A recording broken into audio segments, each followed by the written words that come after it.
তীব্র গরমের মধ্যে চীনের উহান শহরে মশার উপদ্রব, তবে রাসায়নিক স্প্রে নয়। প্রযুক্তির সাহায্যে মশা নিধনের বিশেষ উদ্যোগ নিয়েছে স্থানীয় প্রশাসন। শহরের জলাভূমি ও লেকপাড়ের পার্কগুলোতে বসানো হয়েছে 10টি স্মার্ট বায়ো মসকিউটো ট্র্যাপ। মানুষের নিঃশ্বাসের অনুকরণে নির্দিষ্ট তাপমাত্রায় কার্বন ডাইঅক্সাইড ছাড়ে এসব যন্ত্র। এর সঙ্গে ব্যবহার করা হয় বিশেষ আলোর তরঙ্গ, যা মশাকে এই ফাঁদের আরো কাছে টেনে আনে। ফাঁদের কাছে এলেই বাতাসের নেগেটিভ প্রেসার মশাকে সংগ্রহ চেম্বারে টেনে নেয়। Optical brighter photo catalyst active granule সমৃদ্ধ বসুন্ধরা পাওয়ার ওয়াশ, ঝলমলে কাপড়ে ফুরফুরে মন।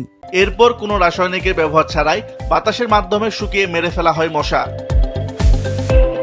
হুবেই প্রশাসন দাবি করেছে, পরীক্ষামূলকভাবে 20 দিন চালানোর পর এসব স্মার্ট ফাঁদে ধরা পড়েছে 1 লাখের বেশি মশা।